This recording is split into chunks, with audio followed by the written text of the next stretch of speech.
Bienvenidas y bienvenidos a este programa de Sentencias Justas, en el cual analizamos las resoluciones emblemáticas, mediáticas y contundentes en el ámbito jurisdiccional. Además, reflexionamos cómo a través de ellas fortalecemos la defensa y protección de nuestros derechos humanos. Comenzamos.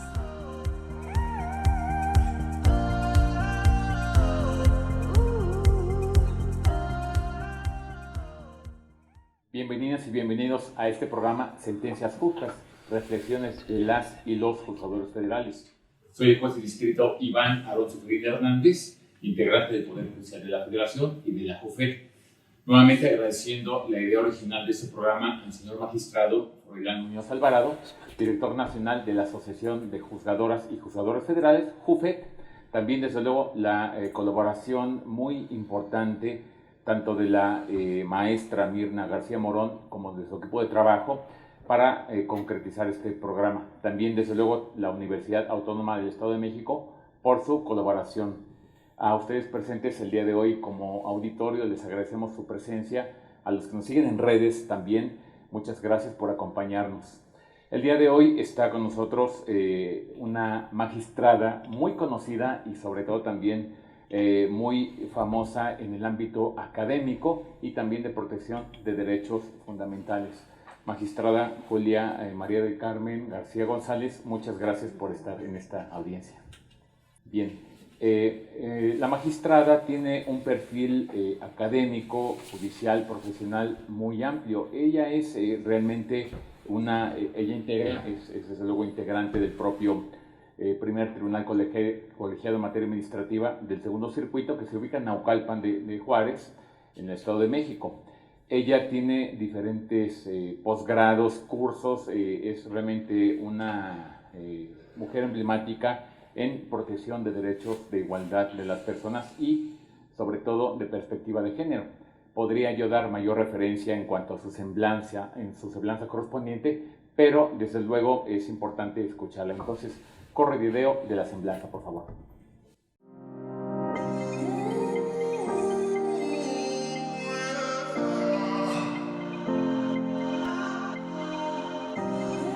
Julia María del Carmen García González.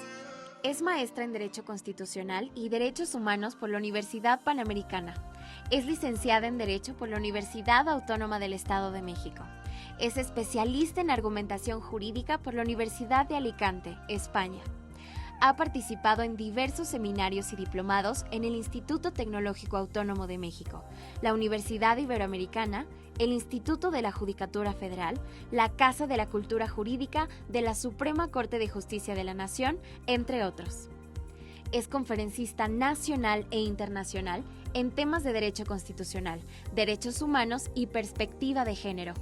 Ha impartido cátedras en la Universidad Autónoma del Estado de México y en la Escuela Federal de Formación Judicial, así como diversas capacitaciones en materia de género en tribunales locales de Ciudad de México, Guanajuato, Estado de México, Chihuahua, Oaxaca, Baja California, Tlaxcala, Coahuila, Veracruz y Puebla.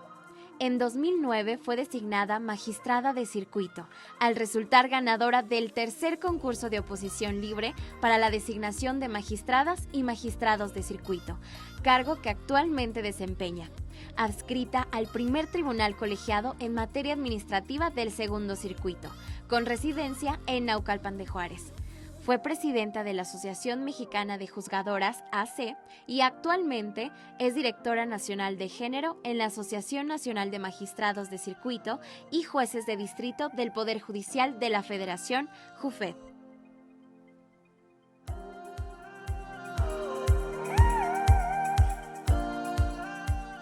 Y además, un aspecto importante que faltó, por eso la magistrada es tan conocida en la Casa de la JUFET y de la Comisión de Derechos Humanos.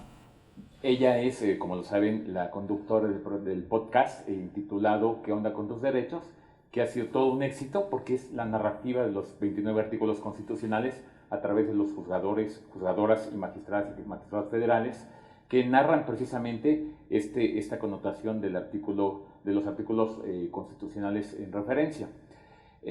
Por ese perfil también le pedimos a la magistrada, quien amablemente aceptó esta invitación, venir el día de hoy, precisamente porque estamos conmemorando, como lo saben, tanto el programa anterior como el del día de hoy, estamos conmemorando el 25 de noviembre, que es el Día Internacional contra la Eliminación de la Violencia a la Mujer.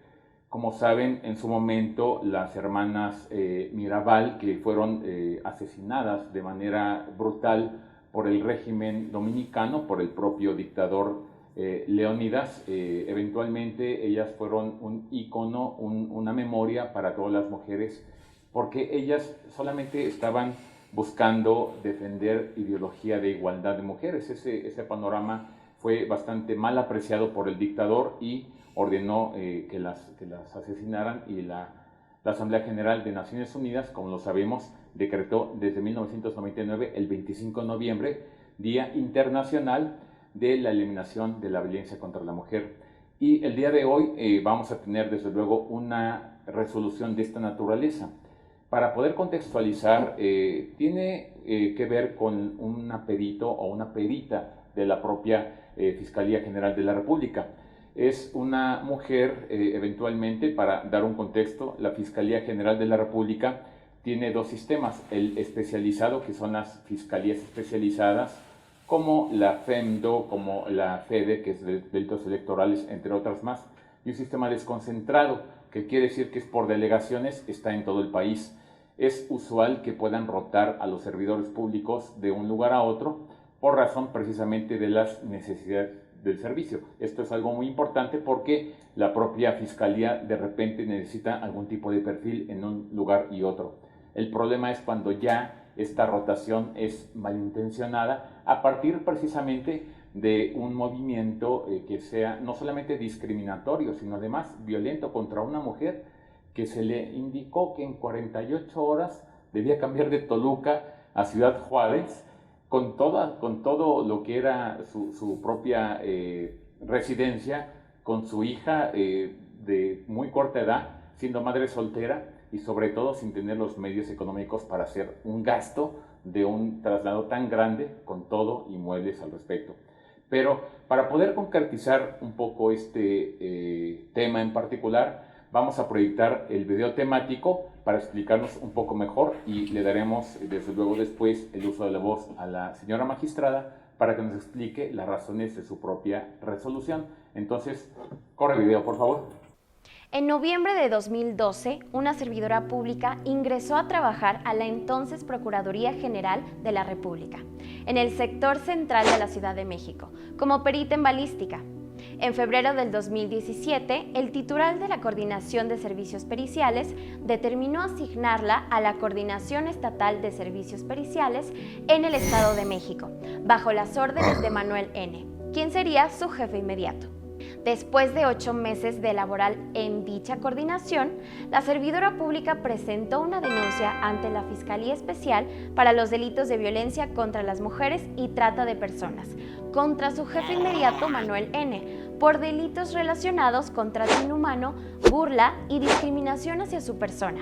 Asimismo, la servidora pública presentó una queja ante la Comisión Nacional de Derechos Humanos por los mismos delitos.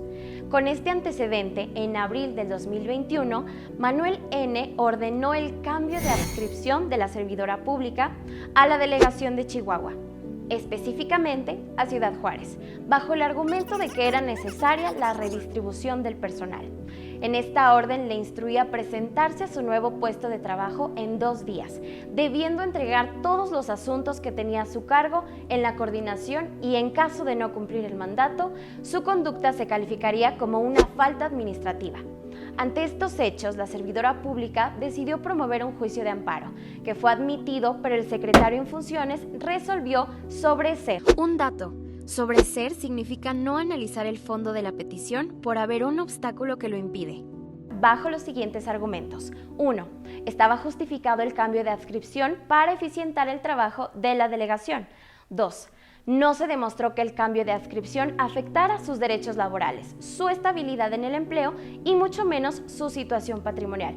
Al no estar conforme con esta determinación, la servidora pública interpuso un recurso de revisión, del cual conoció el primer tribunal colegiado en materia administrativa del segundo circuito, y cuya ponente fue la magistrada Julia María del Carmen García González, quien determinó revocar la resolución del juzgado de amparo y conceder el amparo a la servidora pública por las siguientes razones. La causa del sobreseimiento no era clara. El juzgado de amparo no analizó todo el contexto del asunto, puesto que la servidora pública estaba en una categoría sospechosa, es decir, en una situación de vulnerabilidad, porque era una madre soltera con una hija pequeña, que criaba y mantenía sola, además de que la distancia de su nueva adscripción se encontraba a más de 1.700 kilómetros de su hogar. De acuerdo con estadísticas del INEGI, el 45.7% de las mujeres en la Fiscalía General de la República han sufrido de discriminación y acoso laboral sistemático, y muy pocas veces lo denuncian. No se consideró que la servidora pública había presentado una denuncia penal y una queja en la Comisión Nacional de Derechos Humanos por trato inhumano, burla y discriminación. Al encontrarse frente a una persona vulnerable, el juzgado de amparo debió emitir una determinación con una motivación reforzada, ya que las razones que dio eran insuficientes. Ante estos argumentos, el primer tribunal colegiado en materia administrativa del segundo circuito resolvió por unanimidad amparar a la servidora pública con las siguientes declaraciones. 1. Dejar sin efectos el oficio de cambio de adscripción. 2. Integrar correctamente el expediente de la servidora pública, incluyendo sus condiciones personales y las denuncias presentadas contra su jefe inmediato. 3. Ya con el expediente integrado, volver a emitir su resolución con perspectiva de género, garantizando los derechos de familia, así como el derecho a una vida libre de violencia e igualdad sustantiva.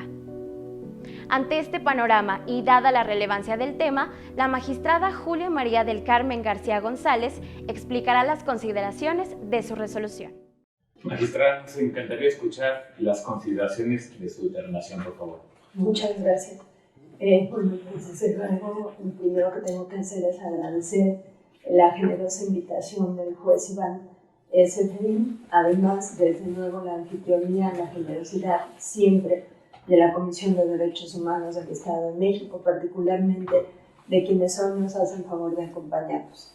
Estamos en este proyecto colectivo, en muchas de estas tareas que estamos llevando a cabo, con el propósito de que la gente sepa qué estamos haciendo quienes juzgamos y cómo es que visualizamos ciertos contextos donde es necesario tratar de erradicar las tremendas brechas de discriminación que histórica y estructuralmente hemos presenciado o hemos atestiguado, particularmente ahora tratándose de las mujeres.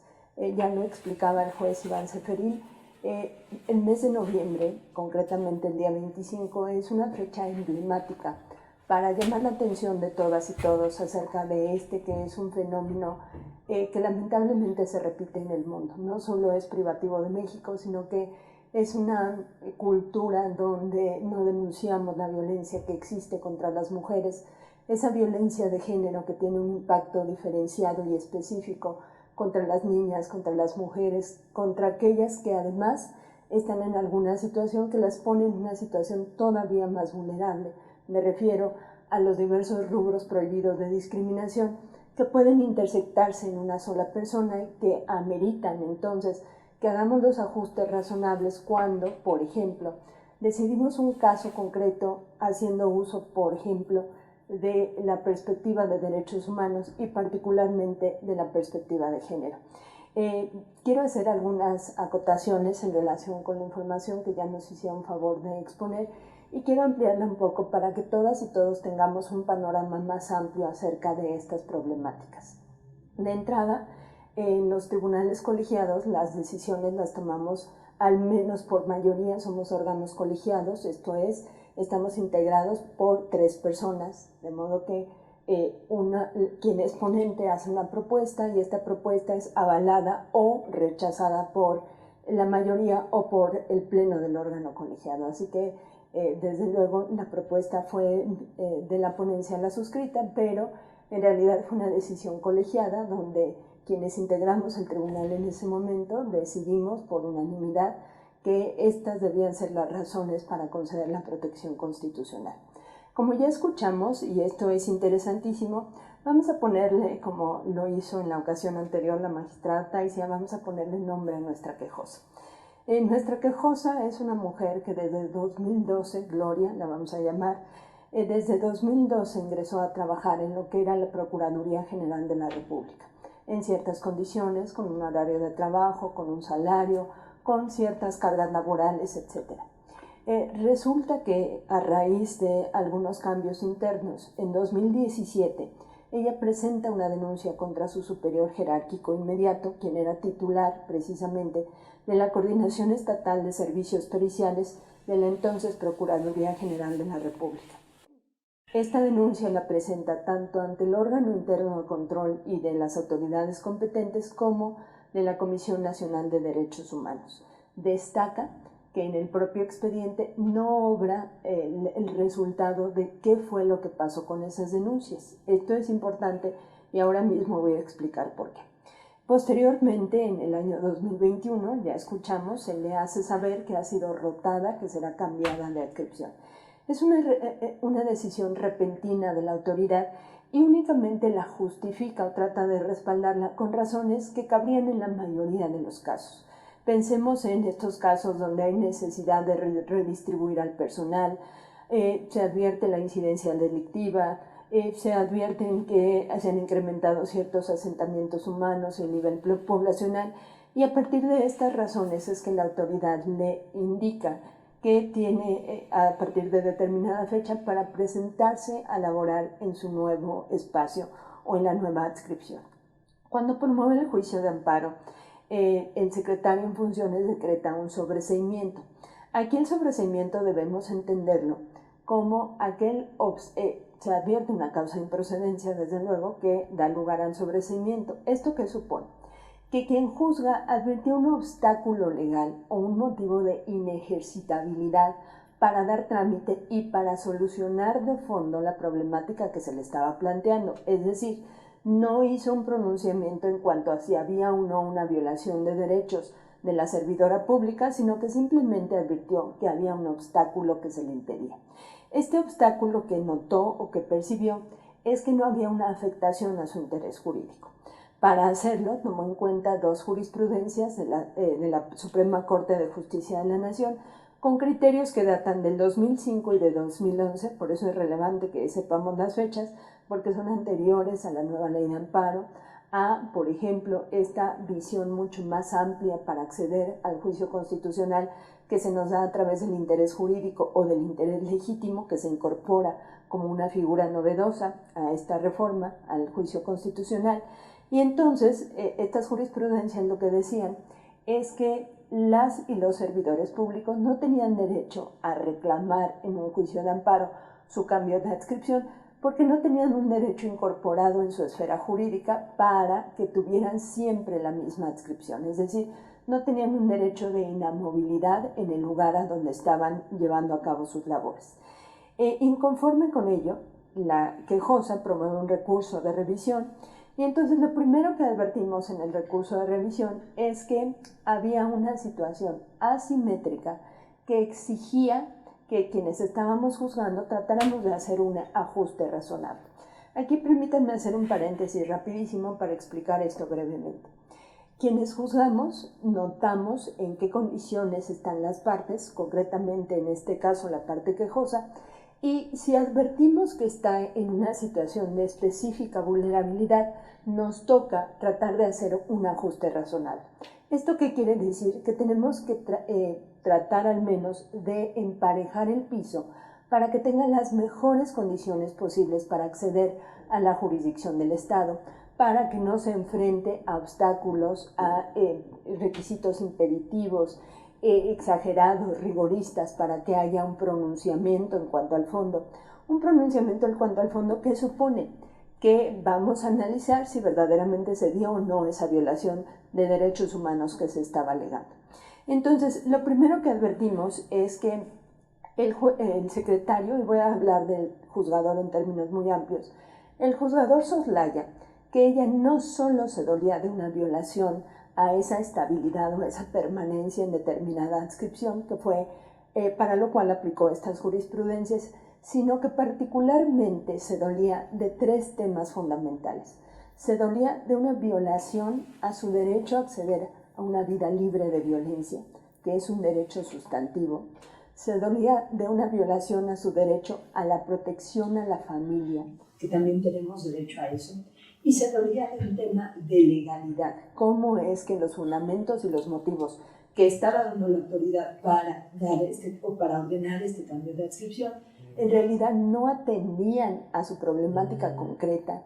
Y cómo es que ameritaba que eso que hiciéramos un ajuste razonable, es decir, que tratáramos de cerrar la brecha para que estuvieran las mejores condiciones para acceder a la justicia constitucional.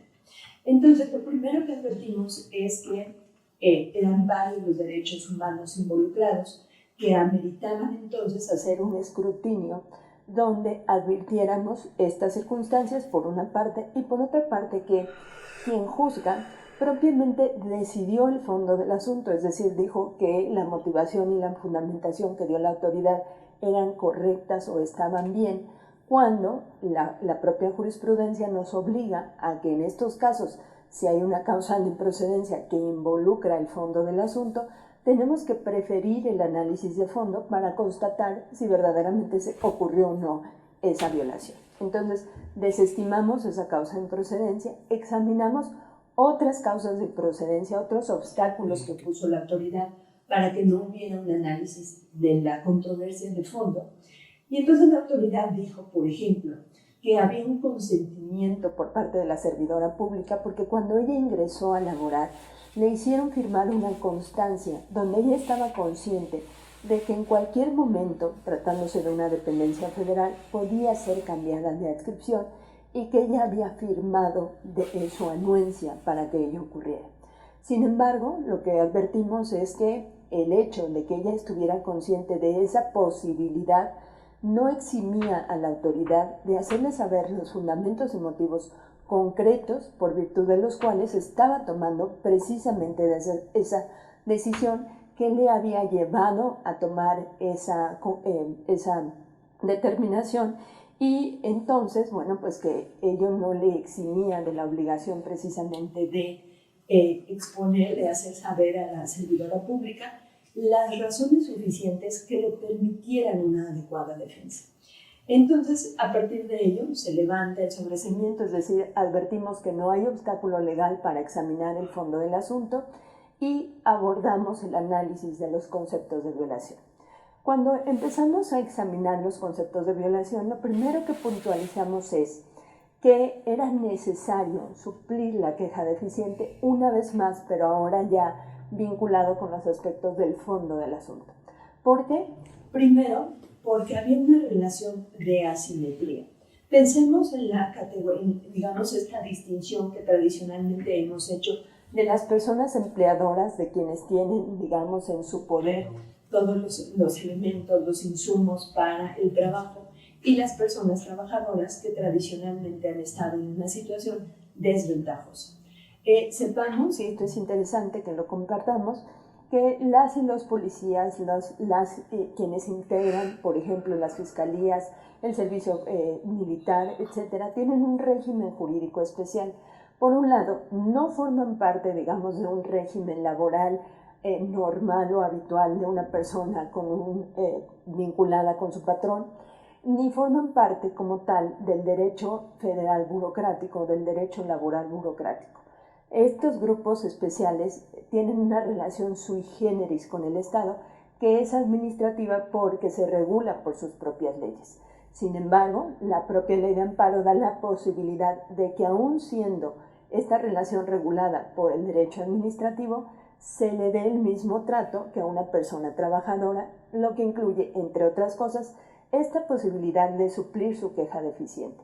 ¿Qué entraña entonces esta suplencia? Que podemos examinar de manera incluso oficiosa cómo es que se está dando el acto de autoridad, si estamos advirtiendo que viola o no algún derecho, y no dependemos de los argumentos que nos hacen valer las partes, sino que es un estudio que debemos llevar a cabo quienes realizamos esta tarea de operar el sistema de justicia desde la administración de justicia.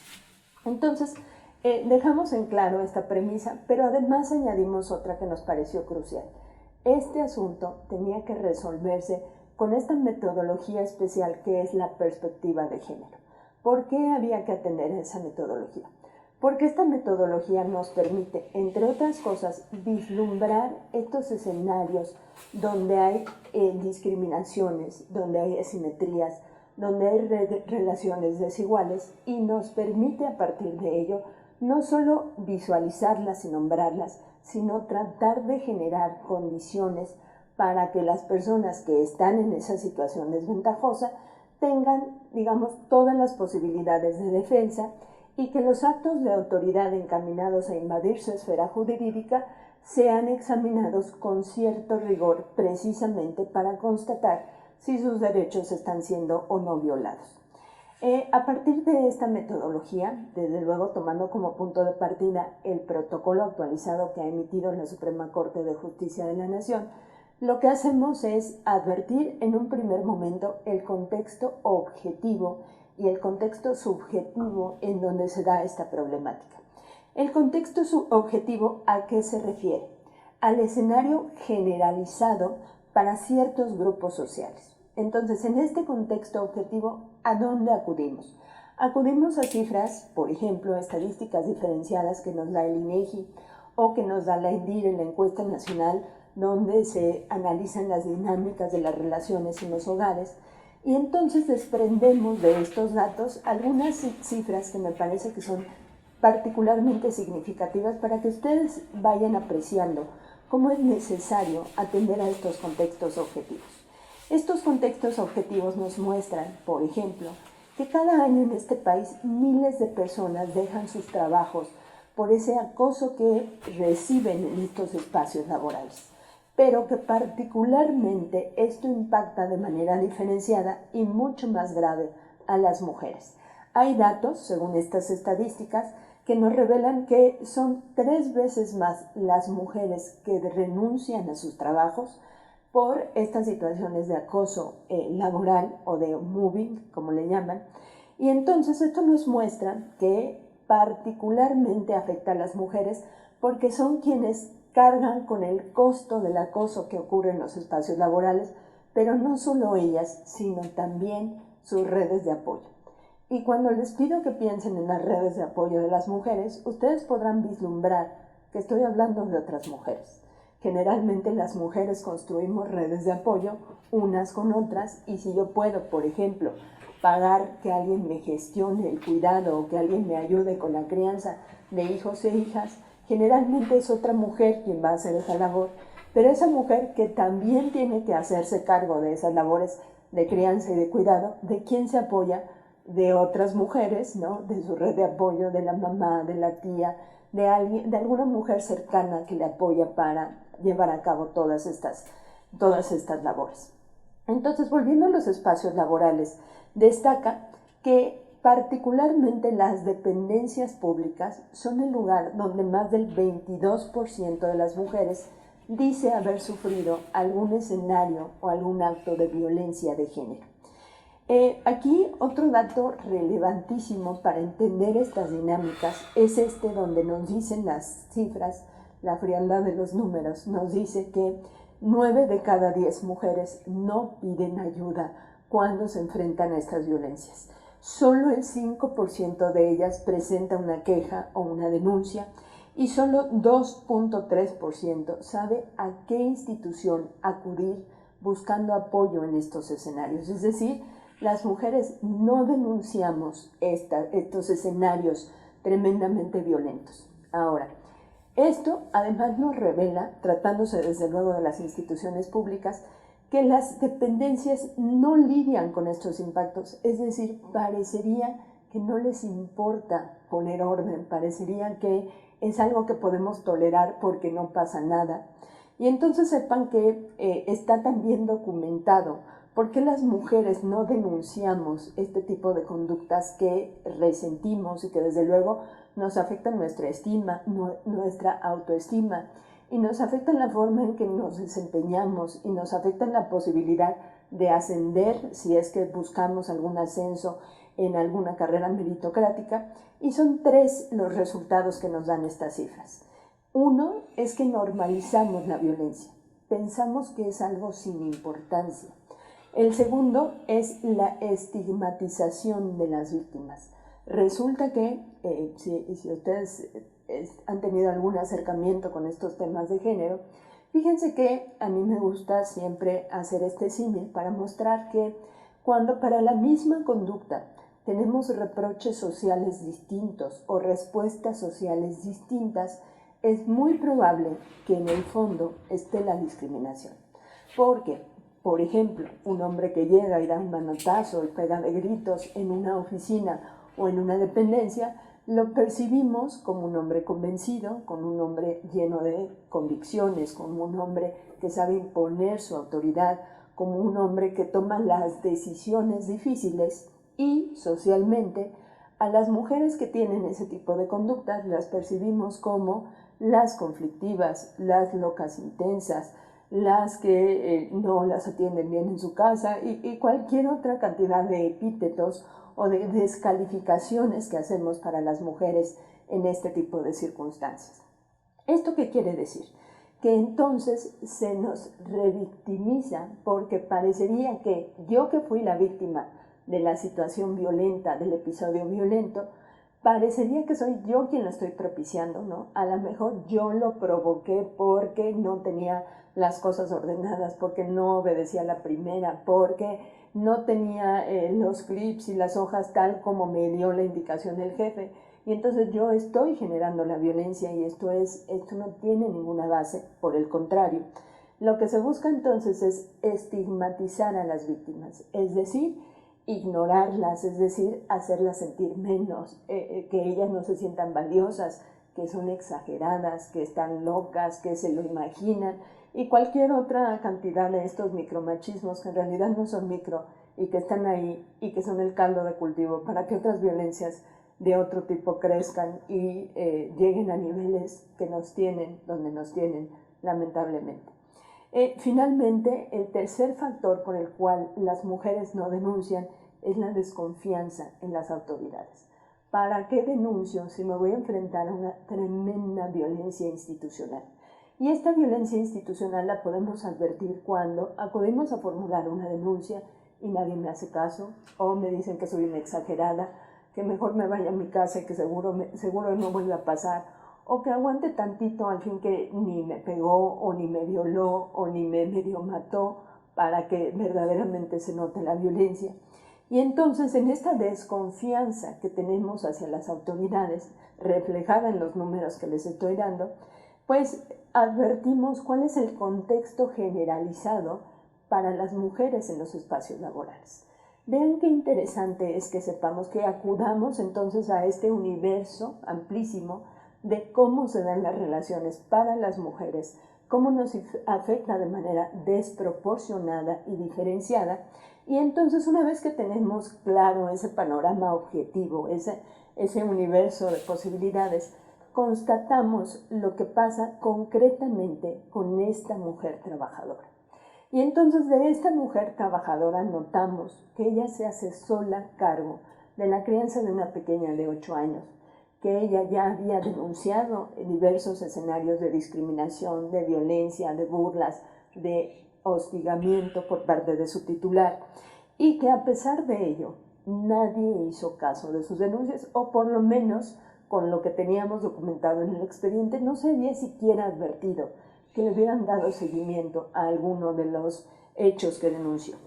Otro elemento, antes de que pase a esto, fíjense que la Fiscalía General de la República tiene un diagnóstico para incorporar la perspectiva de género y la igualdad en la Fiscalía General de la República, y entonces ellos mismos y ellas mismas saben que en su interior, en su planta laboral, más del 45% de las mujeres, es decir, casi la mitad de las mujeres, ha sufrido episodios violentos, y estamos hablando de las que lo hablan, porque pensemos en todas aquellas que ni siquiera son capaces de decirlo, por el miedo a perder el trabajo, por el miedo a que piensen que soy una conflictiva y soy una problemática y al rato nadie me va a querer contratar.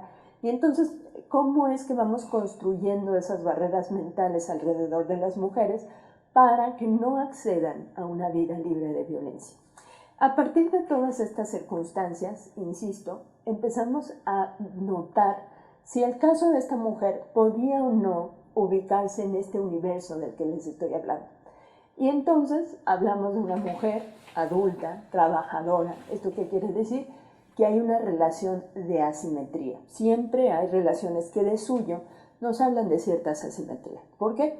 Porque quien tiene la calidad de jefe o jefa puede imponerte cargas de trabajo, puede imponerte calidad del trabajo. Hay a quien le dan el trabajo más difícil, hay a quien se lo dan más fácil, hay a quien le obligan a quedarse más tiempo, hay a quien no le dan licencias, hay a quien no le dan permisos, etc. Y entonces todas estas son manifestaciones de esta violencia que se puede dar en los espacios laborales. Particularmente entonces advertimos que esta mujer está en un escenario de asimetría porque tiene una relación vertical con el jefe, es decir, no está en la misma situación donde ella también pueda tomar ese tipo de decisiones, sino que a ella le toca obedecer lo que le exigen en su espacio donde desempeña sus labores.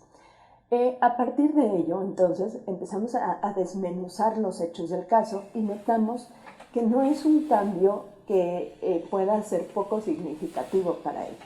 Pensemos, vivimos en un país particularmente grande, ¿no? Hay quien, si ustedes ven, hay algunas imágenes en redes sociales donde me parece que casi toda Europa cabe en nuestro país. Entonces, pensemos en trasladarse de un día para otro, porque le estaban dando 2 días y le dicen, te tienes que presentar a partir del 16 de abril en Ciudad Juárez, Chihuahua. Y entonces ella lo que denunciaba es, ¿por qué si tengo compañeros varones que tienen más de 10, 15 años, que nunca los han rotado, por qué a mí sí? Entonces, bueno, advertimos esta situación y constatamos que ella sí está en una situación vulnerable, particularmente donde hay una asimetría de poder que exige que hagamos los ajustes razonables para ella. Por eso es que suplimos la queja y entonces empezamos a hacer todo un examen de todos los puntos que nos parecieron relevantes. Me parece que la magistrada Taisi en la ocasión anterior ya les platicó un poco de lo que son las categorías sospechosas. Estos rubros prohibidos de discriminación que vienen contemplados en el artículo 1 constitucional y entonces visualicemos a quienes se ubican en esas categorías. ¿Por qué? Porque si tenemos esa imagen mental de estas personas, vamos a percatarnos de que son personas que tradicional y sistemáticamente han estado en una situación de vulnerabilidad y de desventaja. Pensemos en las personas adultas mayores, en las mujeres, en la niñez, pensemos en quienes tienen alguna discapacidad, quienes pertenecen a un grupo étnico específico, quienes tienen una convicción religiosa diversa a la de la mayoría, quienes tienen una orientación sexual distinta a también la de la mayoría. Y entonces notemos que todas esas categorías sospechosas exigen que quienes lleven a cabo alguna actuación por parte del poder público lo hagan con un deber reforzado. ¿Esto qué quiere decir? Que cuando se trate de alguna persona ubicada en una categoría sospechosa, cualquier acto de autoridad es indispensable que se motive de manera reforzada. ¿Por qué? Porque entonces nos toca ser más exigentes con esa autoridad, con esa ley, con esa norma, con ese reglamento, con esa política pública, con cualquier acto autoritario. Porque si va a reflejarse o va a incidir en la esfera jurídica de alguna de estas personas, tenemos que ser más rigurosos y tenemos que exigirle estándares más altos, porque de lo contrario podemos sospechar que la puede discriminar. Entonces, advertimos aquí que ella está en una categoría sospechosa como madre trabajadora que cría sola y que tiene una niña, que ella es el sostén económico de esa familia. Y advertimos que, desde luego, tiene derecho a la igualdad y a la no discriminación. Abordamos estos temas que son muy interesantes y entonces fíjense que la igualdad formal es aquella que se refiere a la ley. La ley dice que somos iguales, ¿no? Pero la realidad nos grita otra cosa. La realidad nos muestra que nos falta mucho para acceder a esta igualdad que dice la ley, en la que aparentemente todas y todos somos iguales, y buscamos aspirar o alcanzar una igualdad sustantiva. ¿Qué implica la igualdad sustantiva? Que ya advertimos que hay quienes no tienen el piso parejo, y entonces nos toca emparejarlo para cerrar las brechas de la desigualdad, para tratar de remediar esa discriminación estructural, ese estado de opresión, esa exclusión sistemática para ciertas personas o para ciertos grupos. Y eso nos exige particularmente a quienes juzgamos que hagamos un escrutinio estricto, que seamos más exigentes, que pidamos a las autoridades que de manera reforzada cumplan con estos deberes. ¿Qué hicimos entonces en esta sentencia? Ya les di, digamos, un amplio panorama de todo lo que advertimos. Y entonces dijimos, bueno, tu autoridad le estás dando una motivación que cabría en la mayoría de los casos. En la mayoría de los casos yo podría decir que por necesidades del servicio te estoy cambiando, podría decir que se ha incrementado la delincuencia, podría decir que es indispensable porque sigue creciendo, por ejemplo, la población en ciertas ciudades, y eso pasaría prácticamente en todos los casos donde nos quisieran cambiar.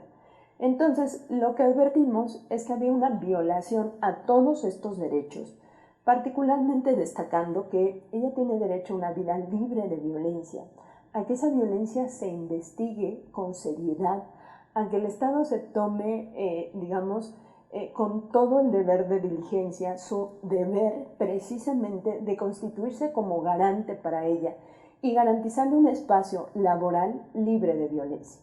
A partir de todo este escenario, entonces, y con las características particulares, es decir, con el contexto subjetivo de esta mujer, apreciamos que había que conceder el amparo, había que declarar fundados sus conceptos de violación con esta posibilidad de suplir la queja deficiente que advertimos, pidiendo a la autoridad un escrutinio estricto. ¿Qué le dijimos entonces a la autoridad?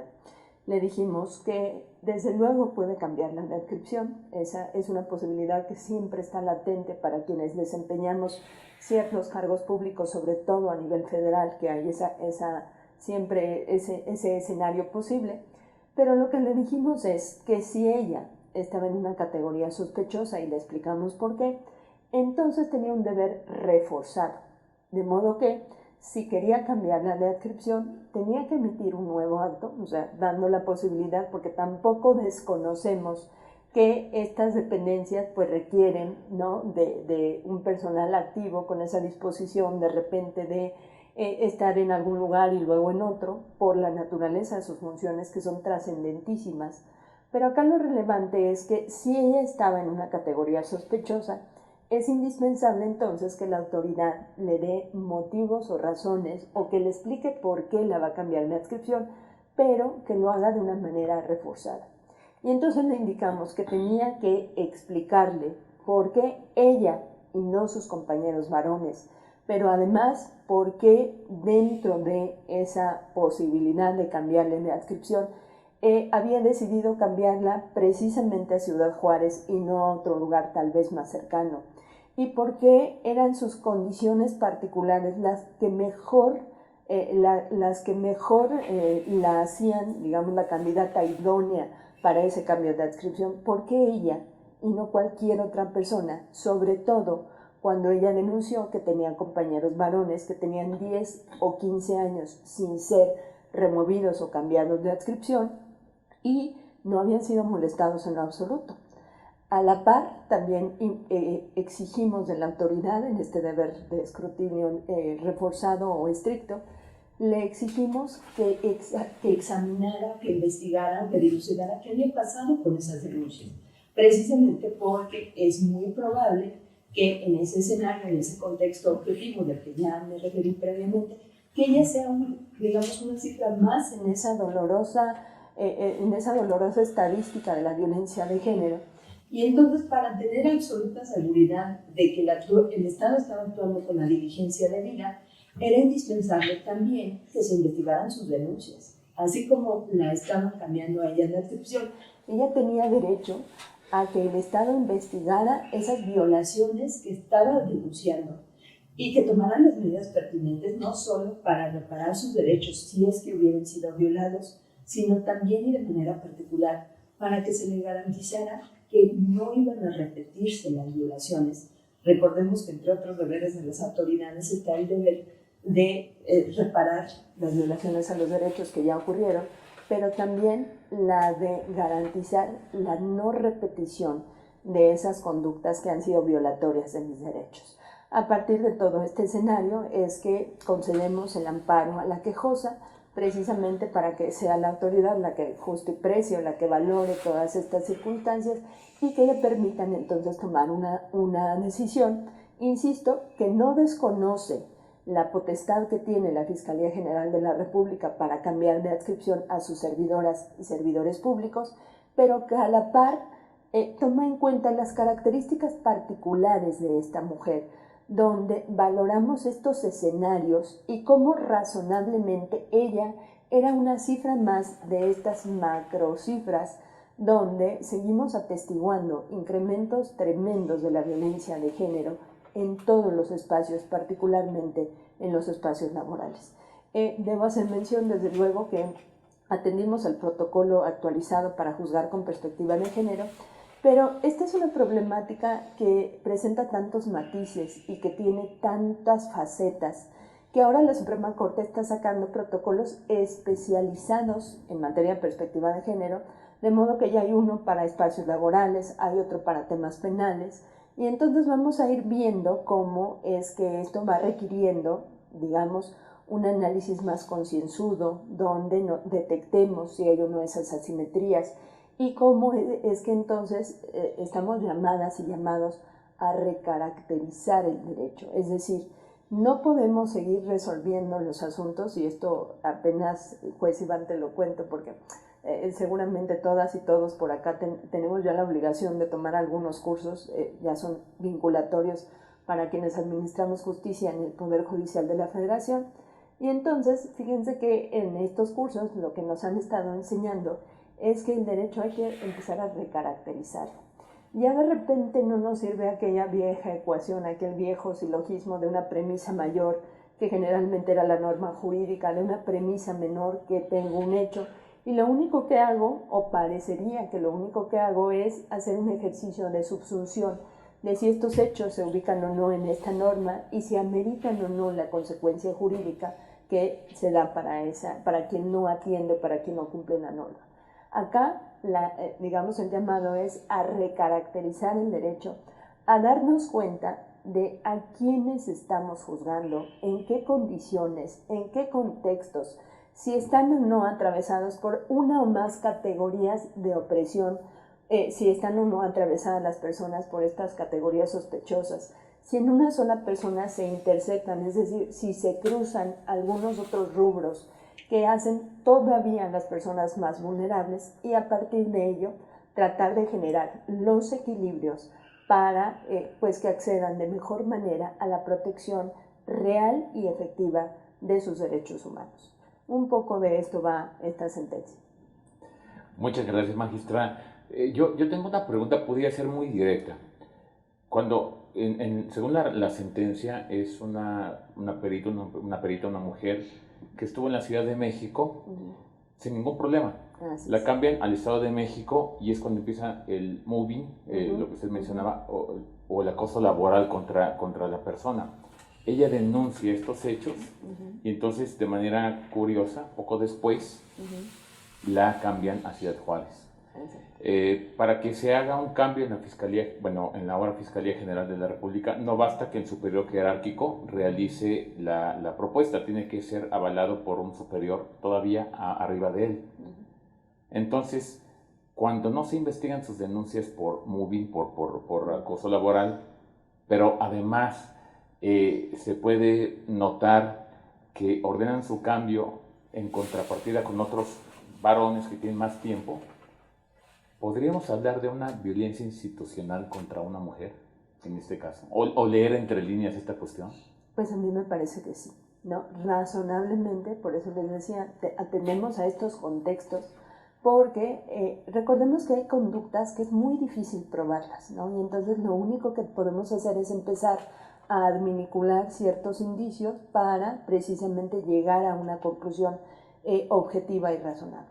Entonces acá por eso es que tenemos que atender a ese, digamos, universo generalizado, ese escenario donde se dan este tipo de conductas, porque acá lo relevante es que no son hechos aislados. Si fuera solo un caso de una mujer entre 2 millones, ¿no? Por decir alguna cifra que se me ocurre, o si fuera algo que nunca pasa y que particularmente pasara a ella, podríamos decir, bueno, tal vez las condiciones puedan ser diversas. Pero resulta que no, que vivimos en un país donde particularmente la violencia de género es un gran flagelo. Se habla ahora que estamos en la pandemia, que salimos de la pandemia, de la otra gran pandemia que siempre ha estado ahí, que ha sido la violencia de género, ignorada, que ha sido obstaculizada, que ha sido invisibilizada.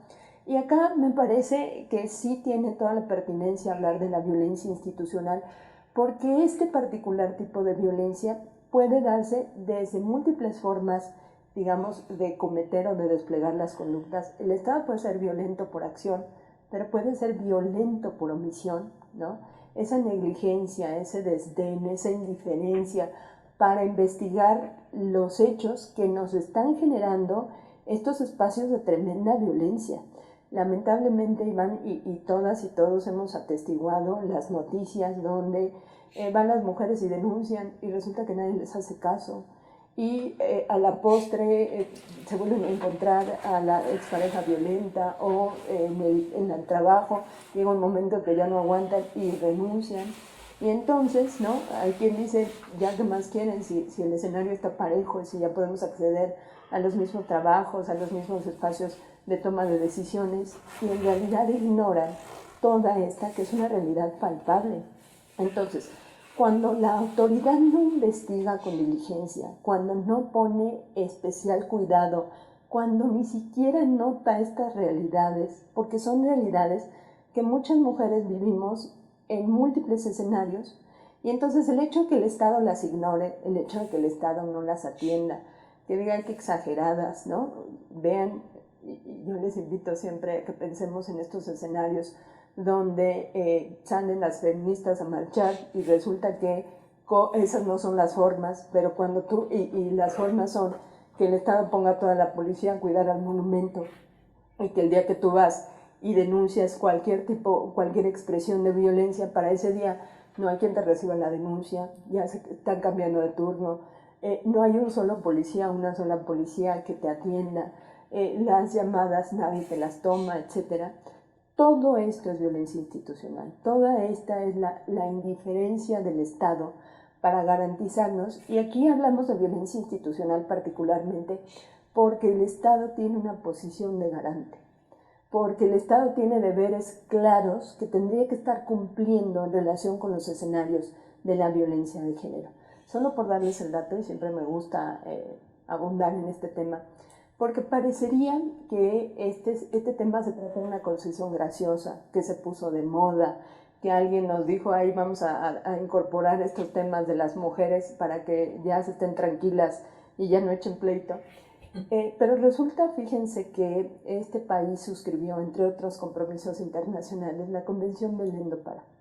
Y la Convención Belén do Pará, que está suscrita y ratificada por el Estado mexicano, particularmente en sus artículos 3 y 4, lo que dice es que las mujeres tenemos derecho a una vida libre de violencia. Es decir, no es una concesión graciosa de la autoridad en turno, no es un tema de moda, es un derecho positivo, es decir, un derecho escrito, que de fuente internacional, porque el Estado mexicano ha hecho suyo ese compromiso.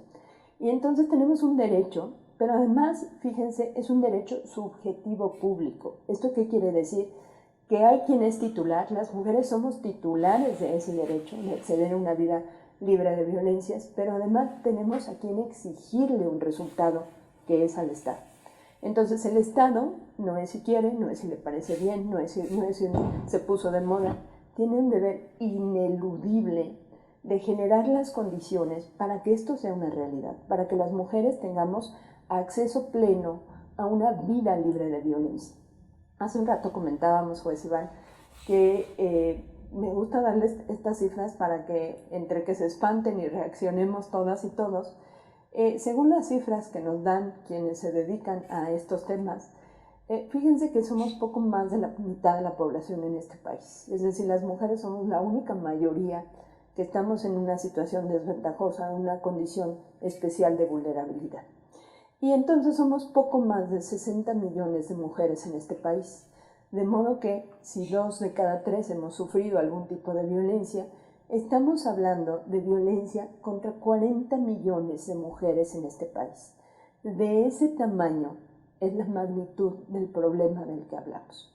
¿Qué exige esto entonces? Un actuar diligente del Estado, un actuar capacitado, sensible, un actuar donde las autoridades verdaderamente entiendan estos escenarios, que no son normales, que no tenemos por qué seguir, en una sociedad que no nos cuida, que no nos protege, que no nos atiende. Y si hablo de estas cosas no es por hacernos las víctimas, Iván, sino para que sepamos en dónde estamos paradas y parados y qué resultados tenemos que aspirar, desde luego, y qué nos toca hacer a quienes tenemos labores en el espacio público, qué nos toca hacer desde la sociedad para que estos dolorosos escenarios cambien. Entonces, ¿podemos hablar de violencia institucional? Retomando la pregunta, me parece que sí. El hecho de que el Estado no investigue las denuncias con perspectiva de género es una clara muestra de esa violencia institucional materializada a través de esa negligencia o de ese descuido o de esa indiferencia. Solo por darles otro dato interesante, ese fue el meollo del asunto en el caso Campo Algodonero, donde hace más de 10 años condenaron a este país, el caso González y otras contra el Estado mexicano, al que coloquialmente conocemos como tal, donde las mamás iban y denunciaban que sus hijas no aparecían.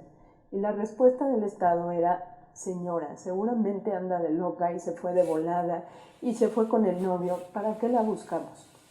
Y resulta que muchas de esas mujeres aparecieron en esa zona de Ciudad Juárez muertas, muchas ni siquiera han aparecido, a muchas otras ni siquiera se les está buscando. Y entonces vean cómo esto nos muestra un patrón sistemático donde quienes estamos, encargadas y encargados de ciertas labores en el Estado, pues no estamos investigando, no estamos procurando justicia, no estamos administrando justicia, no estamos legislando, no estamos generando políticas públicas con esta perspectiva de género que nos permita mostrar cómo es que esas vulnerabilidades siguen siendo un obstáculo para que accedamos por igual a nuestros derechos y a nuestras libertades. Es que realmente cuando estamos hablando de de prácticamente 5 de cada 10 mujeres, o casi 5 de cada 10 mujeres son violentadas laboralmente, en este caso en particular, estaríamos hablando no de una conceptualización de autovictimización, sino de una violencia sistemática. Vamos a escuchar una de las preguntas del público para que la magistrada nos pueda amablemente atender esta pregunta. Quisiera saber si existe alguna institución a la que podamos acudir cuando nuestros jefes nos acosan sexualmente o nos humillan, porque muchas veces creen que por ser mujeres pueden abusar de nosotras. Así es, y lamentablemente este es un escenario más común de lo que nos gustaría. Hay muchas posibilidades, ¿no? Y yo siempre recomiendo acudir a todas las posibilidades que tenemos a nuestro alcance. Podemos acudir, por ejemplo, a la Comisión de Derechos Humanos, ¿no? Que nos acompañará en este proceso donde yo tengo una denuncia particular y seguramente con el compromiso institucional que se refleja en las acciones cotidianas de esta Defensoría de las Personas encontrarán apoyo.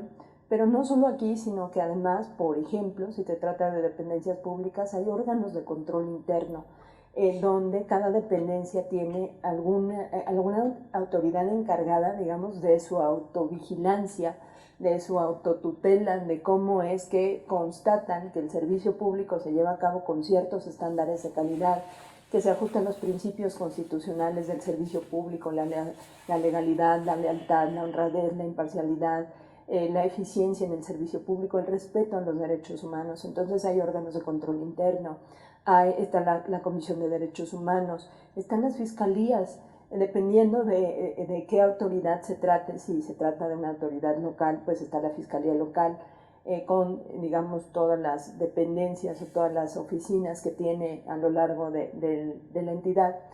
Tratándose de las autoridades federales, pues también hay fiscalías e incluso hay lugares donde ya empieza a haber fiscalías especializadas para atender los temas de género. Por ejemplo, hay algunas que atienden temas de género, algunas que atienden feminicidios particularmente, etcétera. Entonces ya tenemos 3 opciones. Y desde luego, bueno, pues hay los institutos de las mujeres, hay estados, la mayoría me parece ya, de la República, donde ya tienen Secretaría de las Mujeres o Secretaría de Igualdad Sustantiva, van cambiando dependiendo del estado, pero digamos la esencia es la misma, cómo apoyar a las mujeres en cierta condición de vulnerabilidad. Incluso algunas ofrecen acompañamiento desde jurídico hasta psicológico. Denunciar no es fácil. Y entonces es muy común, ¿no?, que digamos, ¿por qué denuncia hasta ahorita y no denunció cuando estaba ocurriendo esta situación? Porque pasa todo un proceso psicológico para la víctima. Generalmente las mujeres, y esto también está documentado, las mujeres asumimos que las violencias no las buscamos o no las merecemos, y que las violencias que vivimos son las normales y son poquitas y no ponen en riesgo mi vida. Y entonces esta violencia se va normalizando y la vamos haciendo invisible y la vamos haciendo parte de nuestra cotidianidad. Entonces se requiere generalmente un acompañamiento psicológico ya para violencias más fuertes, para que las mujeres rompamos ciertos círculos de violencia. Y entonces hay dependencias, insisto, busquen, por ejemplo, la línea de las mujeres, la Secretaría de las Mujeres, el Instituto Nacional de las Mujeres. Es decir, hay múltiples dependencias que en colaboración están llevando a cabo, si bien no les toca recibir las denuncias, por lo menos sí hacen el acompañamiento o sí te dicen a dónde acudir, porque desde luego depende del Estado de la República donde se encuentren o de la autoridad, si es que se trata de una autoridad. Pero, y en el caso, hablamos de una dependencia pública, pero desde luego el acoso y el hostigamiento en los espacios laborales, digamos, que no forman parte del poder público, también se dan estas situaciones y también hay dependencias donde se pueden sancionar. Por ejemplo, sepan que hay normas oficiales mexicanas que exigen de la parte patronal que generen las condiciones para que las mujeres tengamos entornos y espacios laborales libres de violencia. Entonces, cuando un patrón no cumple con eso, puede pedirse o puede denunciarse porque no está cumpliendo con las condiciones generales de trabajo, ¿no? Entonces, esto lo podemos denunciar ante una autoridad, por ejemplo, laboral, la Secretaría del Trabajo. Recordemos que, bueno, pues hay todavía instancias que defienden a la parte trabajadora y tendrían que, desde luego, tener una capacitación con perspectiva de género para dar seguimiento, para acompañar, para buscar una solución a estas problemáticas. Entonces, tenemos múltiples opciones. Yo les invito a todas y a todos a que busquemos, digamos, estas posibilidades. A veces están a un clic de distancia, ¿no?, a donde presento una denuncia de este tipo. Así que hagamos nuestras estas herramientas para que este escenario de tremenda violencia empiece a cambiar. Bien, magistrada, pues me resta decir que en nombre de aquella mujer que sufrió violencia institucional, pero que a final de cuentas obtuvo justicia, y de la mitad de las mujeres que tienen esta misma condición, le puedo decir gracias por emitir una sentencia justa. Muchas gracias. Que pasen un excelente día. Muchas gracias.